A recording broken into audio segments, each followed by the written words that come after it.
Subscribe कीजिए गौरव पल के चैनल को। Tips, tax, gaming, funny video सबसे पहले देखने के लिए ये रेड कलर का बटन दबाइए। उसके बाद घंटी का बटन भी दबाइए ताकि सबसे पहले मेरी वीडियोस आप देख पाएं। और ये ओके कर दीजिए यहाँ पे।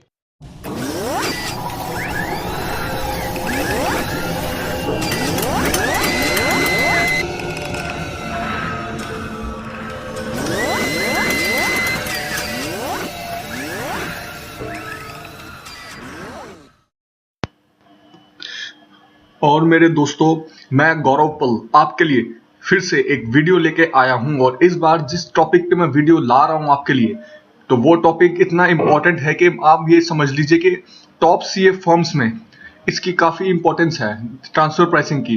कि ट्रांसफर प्राइसिंग कब करते हैं और ट्रांसफर प्राइसिंग होती क्या है। जैसे आपको पता होगा कि टॉप फर्म्स कौन सी है सीए की।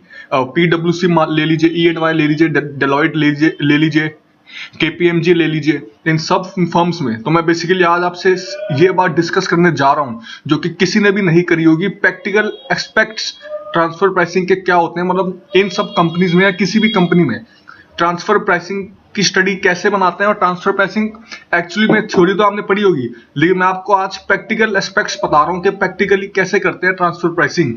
और ये बेसिकली बहुत ही इंपॉर्टेंट टॉपिक है जब हम इंटरनेशनल टैक्सेशन की बात करते हैं। तो मैं आपको आज पूरा डिटेल में बताने जा रहा हूं। और हो सकता है कि इस पे 3-4 वीडियोस बनेगी, और अभी ये पहली वीडियो है इस टॉपिक पे। और आपको इससे काफी मदद मिलेगी, जो भी जिनकी फर्म्स हैं, जो कोई भी सीए, कोई भी आर्टिकल है जिसको अगर सीखना है कि ट्रांसफर प्राइसिंग कैसे करते हैं फर्म्स में, स्टार्टिंग कैसे करते हैं और एंडिंग कहाँ पे होती है इसकी जाके, तो मैं आज पूरा डिस्कस करने जा रहा हूं। तो आइए शुरू करते हैं। तो सबसे पहले मैं आपको बताने जा रहा हूं कि कौन से पॉइंट्स आपको मेन दिमाग में रखने पड़ेंगे ट्रांसफर प्राइसिंग स्टडी करने के टाइम। सबसे पहले आपको पता होना चाहिए, देखिए ये मैंने लिस्ट बनाई है एक सारी की, जो आपको पॉइंट्स पता होने चाहिए। पहले तो आपको पता होना चाहिए कि ट्रांसफर प्राइसिंग एक्चुअली में होती क्या है। उसके बाद एसोसिएट एंटरप्राइज क्या होते हैं, उसके बाद आर्म लेंथ प्राइस किसे कहते हैं, और उसके बाद लिमिट क्या है ट्रांसफर प्राइसिंग करने की। उसके बाद इंटरनेशनल ट्रांजेक्शन और स्पेसिफाइड डोमेस्टिक ट्रांजेक्शन क्या होती है, और भाई टेस्टेड पार्टी कौन होती है ट्रांसफर प्राइसिंग स्टडी के लिए, और कौन से मेथड हम यूज करते हैं आर्म लेंथ प्राइस डिटरमाइन करने के लिए, और प्रॉफिट लेवल इंडिकेटर्स क्या होते हैं, और सर्च फॉर कंपेरेबल्स कैसे करते हैं in relation to a tested party, और सर्च प्रोसेस कैसे करते हैं अबव कंपेरेबल्स का, और ट्रांसफर प्राइसिंग डॉक्यूमेंटेशन हमें कब मेंटेन करनी पड़ती है, और आर्म लेंथ रेंज क्या होती है, और फॉर्म 3CE भी हम कब लेते हैं चार्टर्ड अकाउंटेंट से। तो इस वीडियो में आपके सामने प्रैक्टिकल एस्पेक्ट कंसीडर करूंगा, और साथ ही साथ आपको मैं वीडियोस भी दिखाता रहूंगा। इन्हीं वीडियोस के अंदर सब वीडियोस कि कैसे हम बेसिकली दो सॉफ्टवेयर्स होते हैं जिसके लिए हम बेसिकली ट्रांसफर प्राइसिंग के लिए यूज करते हैं। तो वो सॉफ्टवेयर्स की भी मैं आपको इसमें वीडियो दिखाऊंगा जो कि टॉप इंडस्ट्रीज में यूज होते हैं, वो आगे आएगी वीडियोस। अभी मैं आपको बता रहा हूँ कि कहाँ से स्टार्टिंग होती है ट्रांसफर प्राइसिंग की। तो ये वीडियो पूरी आपको चारों के चारों या पांचों जितने पार्ट्स भी बने, ये आपको सारे पार्ट्स देखने चाहिए अगर आप पूरी अंडरस्टैंडिंग चाहते हैं ट्रांसफर प्राइसिंग की कि एक्चुअली में होती क्या है ये, और कैसे बड़ी इंडस्ट्रीज में, स्मॉल फर्म्स में, स्मॉल कंपनीज में ये इंप्लीमेंट होती है, कैसे बिगिन होती है। आइए अब शुरू करते हैं। ट्रांसफर प्राइसिंग का मतलब क्या होता है पहले ये देखते हैं। बेसिकली ट्रांसफर प्राइस जो होता है वो प्राइस होता है जो कि दो एसोसिएट एंटरप्राइज के बीच में होता है जब वो कोई ट्रांजेक्शन करते हैं। और वो ट्रांजेक्शन कौन सी होती है, इंटरनेशनल ट्रांजेक्शन होती है। और बेसिकली तो ट्रांसफर प्राइस बेसिकली क्या होता है कि जो रिलेशनशिप होती है रिलेटेड पार्टीज के बीच में, वो आपको बताऊंगा आगे। जो रिलेटेड पार्टीज के बीच में रिलेशनशिप होती है, तो ट्रांसफर प्राइस जो होता है दो एसोसिएट एंटरप्राइज के बीच में, वो ऑब्वियसली अलग ही होगा। अगर हम कंपेयर करें दो अननोन बंदों के बीच में जो प्राइस है, अनरिलेटेड पार्टीज के बीच में जो प्राइस है, वो फॉर एग्जाम्पल आप एक दुकानदार के पास जा रहे हो और आप उससे सामान खरीद रहे हो, तो वो आपको एक आर्म लेंथ प्राइस पे बेचेगा। यानी कि आर्म लेंथ प्राइस कौन सा है, जिस प्राइस पे ना वो आपको जानता है ना आप उसको जानते हो, वो बेसिकली इंडिपेंडेंट है। और अगर ट्रांसफर प्राइस के ये हो गया कि एक एसोसिएट एंटरप्राइज, अगर वो दुकानदार, वही फॉर एग्जांपल वो दुकानदार अपने ही किसी अपने भाई बहन को वो गुड बेचेगा तो वो कम दाम पे देगा, तो इसे कहते हैं ट्रांसफर प्राइस। और ये हम इंटरनेशनल ट्रांजेक्शन के रिलेशन में बात कर रहे हैं, दो एसोसिएट एंटरप्राइजेस के बीच में। तो ये आपको समझ आ गया होगा ट्रांसफर प्राइस में क्या फर्क है और आर्म लेंथ प्राइस क्या होता है। आइए अब आगे देखते हैं, आगे का आपको ध्यान रखना है। तो ये देखिए कंसेप्ट मैंने आपको शो करा है कि बेसिकली ये है कि पहला अगर आप देखें तो एसोसिएट एंटरप्राइज एक रेजिडेंट को क्या कर रहा है, कोई भी ट्रांजैक्शन कर रहा है, इंटरनेशनल ट्रांजैक्शन कौन सी, चाहे गुड्स की, सर्विसेज की, लोन दिया है, कोई इंटेंजिबल्स की है, तो वो ट्रांसफर प्राइस पे करेगा। यानी कि वो अपना बेसिकली टैक्स सेव करना चाहेगा। वो ये चाहेगा कि मेरा किसी तरह टैक्स सेव हो जाए और मैं उसको कम या ज्यादा पे बेचूं, वो ये ध्यान में रखेगा। और दूसरी बात है, अगर आप दूसरा केस देखें तो एक इंडिपेंडेंट एंटिटी है, जैसे मैं और रेजिडेंट को गुड्स बेच रही है तो वो आर्म लेंथ प्राइस पे बेचेगी। या इसका मतलब है कि मैं आपको भी एग्जांपल दिया है, एक दुकानदार जो एक कस्टमर को गुड्स बेचेगा वो आर्म लेंथ प्राइस पे बेचेगा, तो ये वो है। और एक दुकानदार दूसरे केस में देखिए, एक दुकानदार अपने भाई को गुड्स बेचेगा तो वो ट्रांसफर प्राइस पे होंगे, यानी कि बेसिकली वो टैक्स सेव करना चाहेगा। तो फॉर एग्जांपल आप मान लीजिए, एक कंट्री में एक एंटरप्राइज, दूसरी कंट्री में दूसरी एंटरप्राइज, और वो दोनों एसोसिएट एंटरप्राइज हैं, और दूसरी कंट्री में टैक्स कम है और पहली कंट्री में टैक्स ज्यादा है। तो जिस कंट्री में टैक्स कम है तो वो उस कंट्री में एसोसिएट एंटरप्राइज क्या दिखाना चाहेगा, जिसमें टैक्स कम है वो उसमें बेसिकली इनकम ज्यादा दिखाना चाहेगा, क्योंकि टैक्स तो कम है तो इनकम ज्यादा भी दिखा दो, टैक्स कम पे करना पड़ेगा। और जिस कंट्री में टैक्स ज्यादा है तो वो उसमें खर्चा ज्यादा दिखाएगा, एसोसिएट एंटरप्राइज दूसरे को खर्चा ज्यादा करेगा।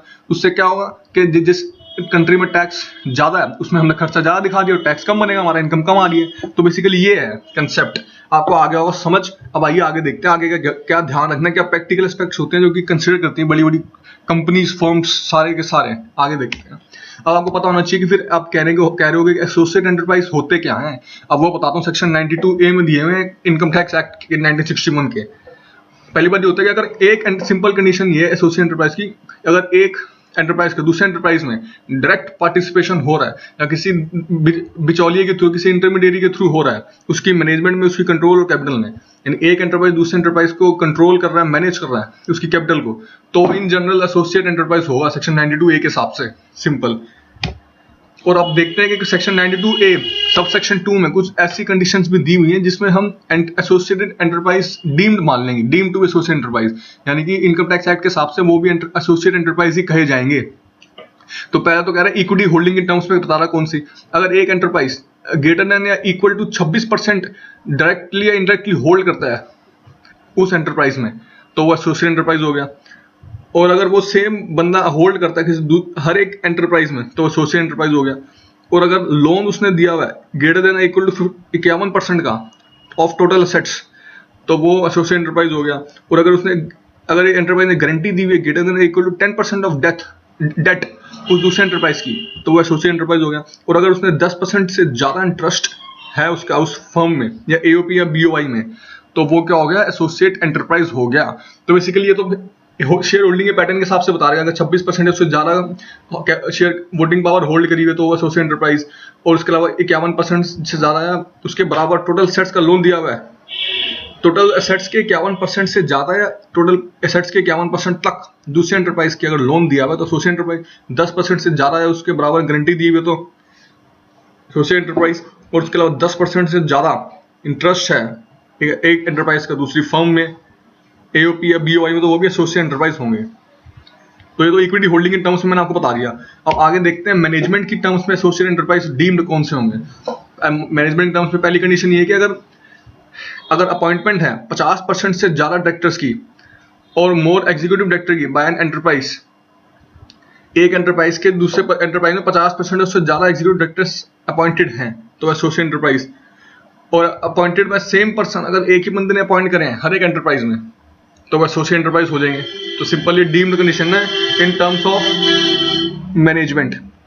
अब देखते हैं एक्टिविटीज की टर्म्स में कौन सी है। देखिए, अगर एक एंटरप्राइज जो है वो 100% डिपेंडेंट है दूसरे एंटरप्राइज पे, क्यों? क्योंकि उसकी प्रोसेसिंग, उसके मैन्युफैक्चर, इंटेंजिबल्स यूज करता है वो, तो वो एसोसिएट एंटरप्राइज। और एक एंटरप्राइज डायरेक्टली इनडायरेक्टली सप्लाई करता है 90% या उससे ज्यादा raw materials under influence prices and conditions, यानी एक उनका प्राइस पहले से तय है, इसी प्राइस पे हम आपको गुड्स देंगे और वो 90% उससे ज्यादा के गुड्स होते हैं, वो डायरेक्टली एंड डायरेक्टली सप्लाई करता है एक एंटरप्राइज दूसरे एंटरप्राइज को। और दूसरा कह रहा है sale under influence party and conditions. Influence party and condition यानी कि पहले से ये पार्टी मतलब उन्होंने फिक्स करी होती है कि सेल जो होगी इसी प्राइस पे होगी, ना ज्यादा ना कम होगा हमारा, हम बेसिकली इसी प्राइस पे ट्रांजेक्शन करेंगे अंडर इन्फ्लुएंस प्राइसेस। तो ये मतलब है इसका। अब आइए आगे देखते हैं, लास्ट आगे है इन टर्म्स ऑफ कंट्रोल कौन होंगे डीम्ड एसोसिएट एंटरप्राइजेस। तो पहले तो ये कह रहा है कि एक एंटरप्राइज अगर कंट्रोल कर रहा है एक दूसरा इंडिविजुअल और अदर बाय हिमसेल्फ, और या उसकी रिलेटिव पार्टी कोई कर रही है तो एसोसिएट एंटरप्राइज। और अगर एक एंटरप्राइज एचयूएफ कंट्रोल कर रहा है और दूसरा एंटरप्राइज एचयूएफ का मेंबर या उसका रिलेटिव तो वो भी एसोसिएट एंटरप्राइज। तो ये देखिए सिंपल कह रहा है कि अगर एक एंटरप्राइज इंडिविजुअल कंट्रोल कर रहा है और दूसरा एंटरप्राइज वो भी वही इंडिविजुअल कर रहा है तो उसका रिश्तेदार कर रहा है तो एसोसिएट एंटरप्राइज। और अगर एक एंटरप्राइज एचयूएफ कर रहा है और दूसरा एंटरप्राइज एचयूएफ का मेंबर कर रहा है तो उसका कोई रिश्तेदार, तो वो भी एसोसिएटेड एंटरप्राइज ही होगा। अब आपको आगे बताता हूं मैं कि आर्म लेंथ प्राइस क्या होता है। बेसिकली आर्म लेंथ प्राइस वो होता है, जैसे मैंने आपको बताया कि एक दुकानदार, अगर मैं आपको डोमेस्टिक ट्रांजैक्शन की बात करूं तो एक दुकानदार के पास आप जाओगे, आप उसके कस्टमर हो, तो आपको वो आर्म लेंथ प्राइस पे गुड्स बेचेगा, यानी कि उस प्राइस पे कि जिसपे इंडिपेंडेंट है वो, बेसिकली ना वो आपको जानता है ना आप उसको जानते हो, वो ये जानता है आप उसके कस्टमर हो, तो आपको इंडिपेंडेंट आर्म लेंथ प्राइस पे वो गुड्स बेचेगा, उसे कहते हैं आर्म लेंथ प्राइस। यानी कि प्राइस जो अप्लाइड होता है उस ट्रांजेक्शन में जो उन लोगों के बीच में हो रही है जो कि एसोसिएटेड एंटरप्राइज नहीं होते। अगर एसोसिएटेड एंटरप्राइज हैं तो जो ट्रांजैक्शन किस प्राइस पे हो रही होगी, ट्रांसफर प्राइस पे हो रही होगी। ट्रांसफर प्राइस पता है आपको कौन सा होता है, वो प्राइस होगा जो कि आर्म लेंथ प्राइस नहीं होता है। अब ये देखिए यहाँ पे क्या कह रहा है, सेक्शन 92C सब सेक्शन 1 में ये लिखा है कि आर्म लेंथ प्राइस जो कैसे डिटरमाइन हम कर सकते हैं, पांच मेथड्स दिए हुए इनकम टैक्स एक्ट में, और उनमें से जो भी मोस्ट अप्रोप्रिएट होगा उस ट्रांजैक्शन इंटरनेशनल ट्रांजैक्शन के रिलेशन में, तो वो हम अडॉप्ट कर लेते हैं। मेथड्स कौन से हैं वो आपको आगे डिस्कस करूंगा मैं सारे। पहले है comparable uncontrolled price method, resale price method, cost plus method, profit split method और ट्रांजैक्शनल नेट मार्जिन मेथड। ये सारे मेथड्स होते हैं, तो आपको समझ आ गया होगा आर्म लेंथ प्राइस क्या होता है। आइए अब आगे देखते हैं। अब आगे कह रहे हैं कि आर्म लेंथ प्राइस हम डिटरमाइन, अब क्वेश्चन ये आता है हम डिटरमाइन कैसे करें arm length price international transaction के रिलेशन में। तो बेसिकली ये कह रहा है कि जो हमने भी मेथड्स डिस्कस करे हैं ऊपर, जिन मेथड्स की बात करी है, उन मेथड्स को में से कोई एक लेके हम आर्म लेंथ प्राइस निकाल लेते हैं।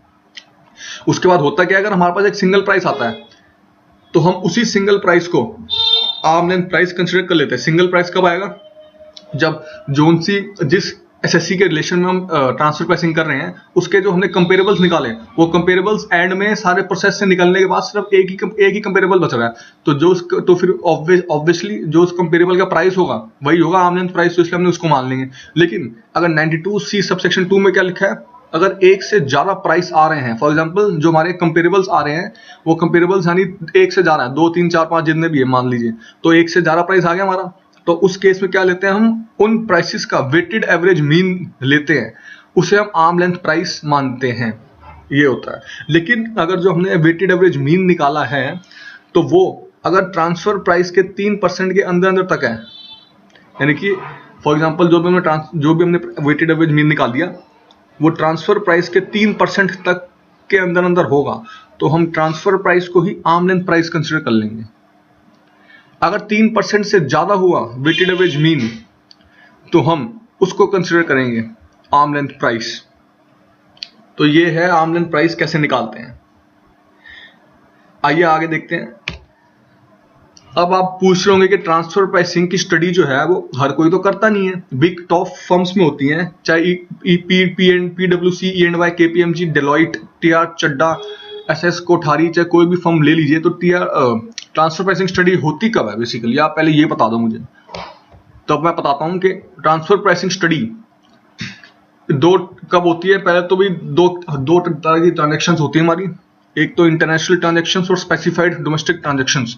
भाई इंटरनेशनल ट्रांजैक्शन के केस में कोई लिमिट नहीं है ट्रांसफर प्राइसिंग स्टडी की, यानी कि अगर एक 2 रुपए की भी हो रही है तब भी आप इंटरनेशनल ट्रांजैक्शन कर सकते हो, तब भी आप बेसिकली ट्रांसफर प्राइसिंग स्टडी कर लोगे।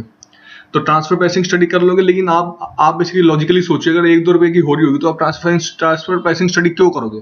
थोड़ा अगर हैवी अमाउंट का होगा, लैक्स करोड़ में अमाउंट होगा इंटरनेशनल ट्रांजैक्शन का, तभी आप करोगे ट्रांसफर प्राइसिंग स्टडी। तो बेसिकली वही कह रहा है, लेकिन कोई लिमिट नहीं है इंटरनेशनल ट्रांजैक्शन पे ट्रांसफर प्राइसिंग स्टडी की, लेकिन स्पेसिफाइड डोमेस्टिक ट्रांजैक्शन पे लिमिट है ट्रांसफर प्राइसिंग स्टडी की, और वो देखते हैं क्या है लिमिट। प्रीवियस ईयर 2015-16 से लिमिट क्या हो गई है, चेंज हो गई है ट्रांसफर प्राइसिंग स्टडी की। स्पेसिफाइड डोमेस्टिक ट्रांजैक्शन के केस में कब 20 करोड़ हो चुकी लिमिट। इसका मतलब क्या कह रहा है कि अगर आपकी स्पेसिफाइड डोमेस्टिक ट्रांजैक्शंस 20 करोड़ से ज्यादा की है तब आपको ट्रांसफर प्राइसिंग स्टडी करनी पड़ेगी। अगर 20 करोड़ तक है तो नहीं करने की जरूरत, 20 करोड़ से ज्यादा है तो करनी पड़ेगी। आप कह रहे होंगे अगर हमारी दोनों ट्रांजैक्शन हो गई, इंटरनेशनल और स्पेसिफाइड डोमेस्टिक ट्रांजैक्शन, तो क्या हम दोनों की स्टडी करेंगे, इंटरनेशनल ट्रांजैक्शन की भी ट्रांसफर प्राइसिंग स्टडी करेंगे और स्पेसिफिक डोमेस्टिक की भी करेंगे। एकदम सही। अगर आपकी स्पेसिफाइड डोमेस्टिक ट्रांजैक्शन 20 करोड़ से ज़्यादा होगी तो उसकी करनी है स्टडी आपको। और अगर इंटरनेशनल ट्रांजैक्शन भी आपकी हैवी अमाउंट की है, मटेरियल अमाउंट की है, तो उसकी भी करनी पड़ेगी, यानी दोनों की आपको ट्रांसफर प्राइसिंग स्टडी करनी पड़ेगी। तो अब आगे देखते हैं क्या है। अब आप पूछ लोगे कि भाई इंटरनेशनल ट्रांजैक्शंस कौन सी होती है जिसकी अभी इतनी देर से हम बात कर रहे हैं, तो वो सेक्शन 92B में दी हुई है, इनकम टैक्स एक्ट 1961। क्या होती है देखिए, पहले तो ये कह रहे हैं कि बेसिक कंडीशन के 2 या उससे ज्यादा एसोसिएट एंटरप्राइज के बीच में होनी चाहिए ट्रांजैक्शन, और दोनों या तो कोई एक नॉन रेजिडेंट होना चाहिए, क्योंकि इंटरनेशनल टैक्सेशन है, ये इंटरनेशनल ट्रांजैक्शन है। और उसके बाद अब ये बता रहा है कौन सी ट्रांजैक्शन होगी, तो सीधी बात बताया तो कोई परचेज सेल या लीज कर लिया आपने, tangible intangible property cell purchase good services वगैरह। अगली बात बता रहा है कि आपने सर्विसेज प्रोवाइड करी, अवेल करी। उसके बाद कह रहे हैं कोई लोन ले लिया आपने। उसके बाद कह रहे हैं कोई ट्रांजैक्शन ऐसी कर ली जिसका प्रॉफिट या इनकम लॉस पे डायरेक्ट इफेक्ट पड़ रहा है और एसेट्स पर डायरेक्ट इफेक्ट पड़ रहा है, तो ऐसी कोई ट्रांजैक्शन कर ली। उसके अलावा कह रहे हैं कोई म्यूचुअल एग्रीमेंट आपका पहले से ही हो गया था कि इतना इतना खर्चा हम एलोकेट कर लेंगे, या इतना इतना जो हमारा खर्चा हुआ है वो हम इस रेशो में बांट लेंगे, तो वो भी इंटरनेशनल ट्रांजैक्शन। और उसके अलावा कह रहे हैं कि इंटेंजिबल्स भी हम इंक्लूड करेंगे। फॉर एग्जांपल कोई marketing intangible, human capital, business restructuring, कोई गारंटी किसी तरह की कैपिटल फंडिंग, तो ये सब होती है इंटरनेशनल ट्रांजैक्शंस। आपको पता चल गया होगा, देख लीजिए एक बार सारी। ये परचेज सेल हो गई, उसके बाद सर्विसेज प्रोवाइड करी, लोन ले लिया, कोई ट्रांजैक्शन इसका डायरेक्ट इफेक्ट पड़ता है प्रॉफिट इनकम पे, कोई पहले से म्यूचुअल एग्रीमेंट कर लिया कि इस खर्चे को हम इस रेशो में बांटेंगे, और इंटेंजिबल सारी, तो ये सबको इंटरनेशनल ट्रांजैक्शन कहते हैं। अब कुछ ऐसी इंटरनेशनल ट्रांजैक्शन भी है जो कि deemed to be international transaction हो, सेक्शन 92B सबसेक्शन 2 में दी हुई है। देखिए कौन सी होती है वो। तो ट्रांजैक्शंस कह रहा है पहले तो अगर नॉन ग्रुप कंपनीज के साथ होती है हमारी, तो वो हम इंटरनेशनल ट्रांजैक्शन बाय डीम्ड मान लेते हैं। और फॉर एग्जांपल मैं आपको नीचे एग्जांपल भी दिया हुआ है कि देखिए वो एक ही एक पेरेंट कंपनी है, और ए है एक, और एक थर्ड पार्टी है।